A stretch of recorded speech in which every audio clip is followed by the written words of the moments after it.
خداوند کے زندہ پاک کلام میں سے پیدائش بک آف جینیسس، اسحاق کی پیدائش، اور جس کے 21 باب میں یوں مرقوم ہے، اور خداوند نے جیسا اس نے فرمایا تھا سارہ پر نظر کی، اور اس نے اپنے وعدہ کے مطابق سارہ سے کیا، سو سارہ حاملہ ہوئی، اور ابراہیم کے لیے اس کے بڑھاپے میں اسی معین وقت پر جس کا ذکر خدا نے اس سے کیا تھا اس کے بیٹا ہوا، اور ابراہیم نے اپنے بیٹے کا نام جو اس سے سارہ کے پیدا ہوا اسحاق رکھا۔ اور ابراہیم نے خدا کے حکم کے مطابق اپنے بیٹے اسحاق کا ختنہ اس وقت کیا جب وہ 8 دن کا ہوا، اور جب اس کا بیٹا اسحاق اس سے پیدا ہوا تو ابراہیم 100 برس کا تھا، اور سارہ نے کہا کہ خدا نے مجھے ہنسایا، اور سب سننے والے میرے ساتھ ہنسیں گے، اور یہ بھی کہا کہ بھلا کوئی ابراہیم سے کہہ سکتا تھا کہ سارہ لڑکوں کو دودھ پلائے گی، کیونکہ اس سے اس کے بڑھاپے میں میرے ایک بیٹا ہوا۔ اور وہ لڑکا بڑھا اور اس کا دودھ چھڑایا گیا، اور اسحاق کے دودھ چھڑانے کے دن ابراہیم نے بڑی ضیافت کی۔ ہاجرہ اور اسماعیل کو گھر سے نکالا جاتا ہے، اور سارہ نے دیکھا کہ ہاجرہ مصری کا بیٹا جو اس کے ابراہیم سے پیدا ہوا تھا ٹھٹھے مارتا ہے۔ تب اس نے ابراہیم سے کہا کہ اس لونڈی کو اور اس کے بیٹے کو نکال دے، کیونکہ اس لونڈی کا بیٹا میرے بیٹے اسحاق کے ساتھ وارث نہ ہوگا۔ پر ابراہیم کو اس کے بیٹے کے باعث یہ بات نہایت بری معلوم ہوئی، اور خدا نے ابراہیم سے کہا کہ تجھے اس لڑکے اور اپنی لونڈی کے باعث برا نہ لگے، جو کچھ سارہ تجھ سے کہتی ہے تو اس کی بات مان، کیونکہ اسحاق سے تیری نسل کا نام چلے گا، اور اس لونڈی کے بیٹے سے بھی میں ایک قوم پیدا کروں گا، اس لیے کہ وہ تیری نسل ہے۔ تب ابراہیم نے صبح سویرے اٹھ کر روٹی اور پانی کی ایک مشک لی اور اسے ہاجرہ کو دیا، بلکہ اسے اس کے کندھے پر دھر دیا، اور لڑکے کو بھی اس کے حوالہ کر کے اسے رخصت کر دیا۔ سو وہ چلی گئی اور بحر صبا کے بیابان میں آوارہ پھرنے لگی، اور جب مشک کا پانی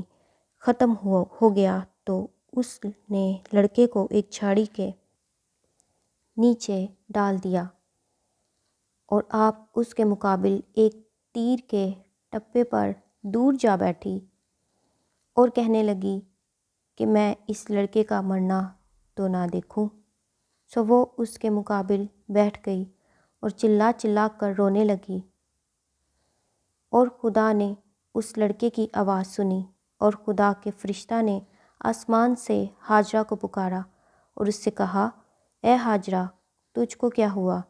مت ڈر، کیونکہ خدا نے اس جگہ سے جہاں لڑکا پڑا ہے اس کی آواز سن لی ہے۔ اٹھ اور لڑکے کو اٹھا اور اسے اپنے ہاتھ سے سنبھال، کیونکہ میں اس کو ایک بڑی قوم بناؤں گا۔ پھر خدا نے اس کی آنکھیں کھولیں، اور اس نے پانی کا ایک کنواں دیکھا، اور جا کر مشک کو پانی سے بھر لیا اور لڑکے کو پلایا، اور خدا اس لڑکے کے ساتھ تھا، اور وہ بڑا ہوا اور بیابان میں رہنے لگا اور تیر انداز بنا، اور وہ فاران کے بیابان میں رہتا تھا، اور اس کی ماں نے ملک مصر سے اس کے لیے بیوی لی۔ ابراہیم اور ابی ملک میں معاہدہ۔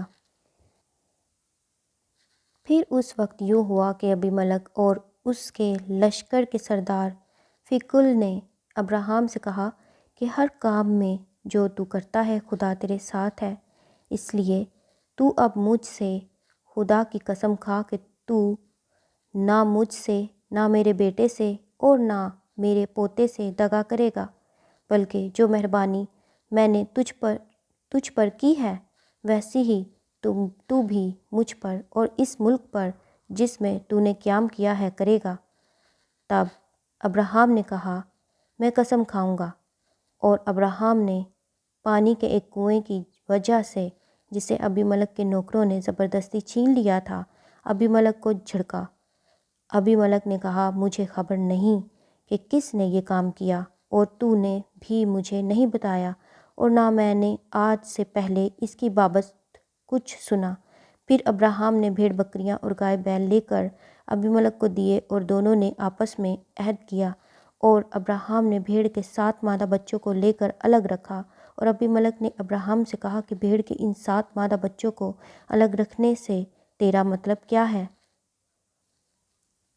اس نے کہا کہ بھیڑ کے ان 7 مادہ بچوں کو تو میرے ہاتھ سے لے تاکہ وہ میرے گواہ ہوں کہ میں نے یہ کنواں کھودا۔ اسی لیے اس نے اس مقام کا نام بئر صبا رکھا، کیونکہ وہیں